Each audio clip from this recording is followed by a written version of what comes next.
Tuhan menyembuhkanmu setiap saat. Hari ini tanggal 14 Februari, hari kasih sayang. Momen untuk memperteguh kasih sayang di antara satu sama lain. Teristimewa di dalam keluarga. Bagi suami istri serta bagi orang muda yang sementara mempersiapkan diri untuk memasuki kehidupan rumah tangga. Bukan cuma itu, ajakan kasih sayang berlaku umum untuk semua orang di bawah kolong langit ini. Di mana ada kasih, di situ cinta akan bertumbuh dan berkembang. Saling pengertian menjadi semangat hidup. Saling memaafkan menjadi penyedap rasa harmoni dalam kebersamaan. Saling mendengarkan menjadi oasis yang membawa kesejukan. Supaya kasih sayang itu abadi, harus selalu mengandalkan Tuhan dalam segala sesuatu.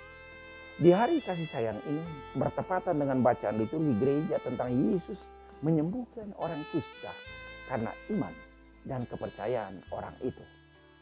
Kita mengenal ada banyak jenis penyakit yang dialami manusia. Ada yang menular dan ada yang tidak. Sakit yang manusia derita mulai dari yang paling mudah diobati sampai dengan yang tidak ada obatnya. Gangguan kesehatan yang umumnya orang alami zaman ini seperti kolesterol yang tinggi, asam urat yang tinggi, diabetes, MAC, gangguan lambung, kanker, tumor, dan COVID-19. Ada begitu banyak jenis sakit dan penyakit. Untuk setiap sakit dan penyakit ada obatnya. Zaman sebelum tingkat sanitasi lingkungan baik dan dunia medis belum maju seperti saat ini, ada banyak penyakit yang menakutkan. Satu di antaranya adalah kusta. Penyakit kusta adalah salah satu penyakit yang mendunia di masa lalu. Syukur di zaman ini kusta bukan lagi menjadi penyakit yang menakutkan, karena sudah bisa diobati dan dihentikan penyebarannya. Dalam tradisi perjanjian lama, penyandang kusta harus disingkirkan jauh dari masyarakat. Mereka najis, harus disingkirkan dari pergaulan sehari-hari. Mereka menderita dua kali, jasmani dan rohani. Pertanyaan untuk kita, ada apa dengan kusta? Dalam banyak teks kitab suci perjanjian lama, orang yang menderita kusta adalah orang yang mendapat kutukan Tuhan. Penyakit kusta diyakini sebagai akibat dosa dan ketidaksetiaan kepada Tuhan. Itu adalah tanda murka Allah. Mereka harus dikucilkan dari masyarakat. Bandingkan kitab Imamat bab 13 ayat 1 sampai 2 dilanjutkan ayat 45 sampai 46. Sungguh sebuah stigma yang menakutkan dan menyakitkan baik secara jasmani maupun rohani. Penderita kusta umumnya mereka sudah mati sebelum meninggal karena mendapat perlakuan diskriminatif dalam masyarakat. Untungnya sekarang kusta bukan lagi penyakit yang menakutkan. Dunia medis sudah menemukan metode pengobatan dan penyetopan penyebarannya. Kusta fisik bukan lagi momok yang menakutkan, tetapi ada orang yang menderita kusta batin. Kusta batin bahkan lebih parah dari kusta fisik. Kusta batin itu disebabkan oleh berbagai pengalaman atau situasi yang membuat orang terasing atau dikucilkan dari sesama. Kusta batin itu bisa beragam-ragam. Misalnya, orang yang hidup dalam semangat kebencian, dengki, iri hati, dan dendam dengan sesama. Orang yang berkecenderungan merusak atau mencederai orang lain dengan kata, gosip, atau hoax.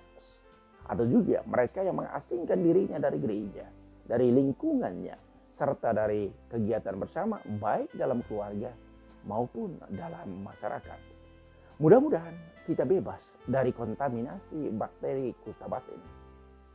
Andaikan masih ada yang terpapar kusta batin, inilah momen untuk meminta kepada Yesus untuk menyembuhkanmu. Dalam nama Yesus, pasti Anda sembuh. Yang penting Anda percaya. Percaya pada Yesus. Hal itulah yang terjadi dengan orang yang datang memohon bantuan Yesus dalam Injil Markus bab 1 ayat 40 sampai 45. Seorang penderita penyakit kusta datang kepada Yesus. Sambil berlutut di hadapannya, ia memohon.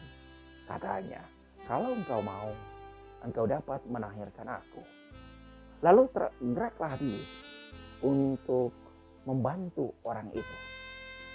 Ia berbelas kasih, lalu mengulurkan tangannya, menjamah orang itu dan berkata kepadanya, aku mau, jadilah engkau tahir.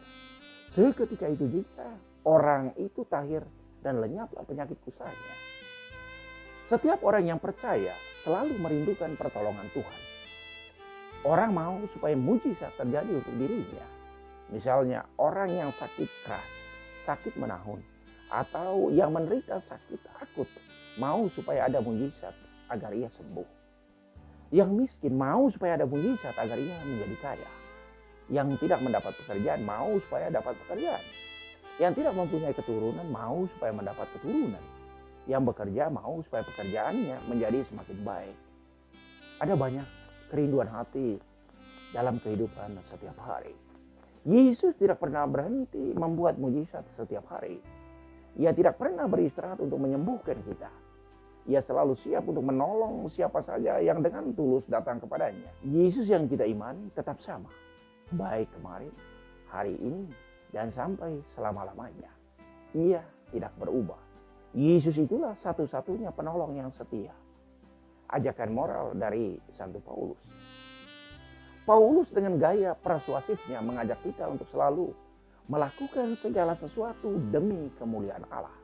Dan berusaha menyenangkan hati semua orang dalam segala hal. Bukan untuk kepentingan diri, tetapi untuk kepentingan semua orang. 1 Korintus bab 10 ayat 31 sampai bab 11 ayat 1. Ajakan moral untuk setiap orang beriman yaitu melakukan segala sesuatu demi kemuliaan Allah. Kita semua dipanggil untuk menjadi putra-putri Allah, untuk melakukan yang baik dan menghindari yang jahat. Dalam bahasa Paulus, yaitu berusaha untuk menyenangkan hati semua orang dalam segala hal. Bukan untuk kepentingan diri sendiri, tetapi untuk kepentingan semua orang. Ekspresi kegembiraan putra-putri Allah yaitu kalau dalam kebersamaan kita sungguh mengalami situasi sebagai saudara-saudari dalam segala hal. Orang mendapat perlakuan sebagai Tuhan atas dirinya sendiri.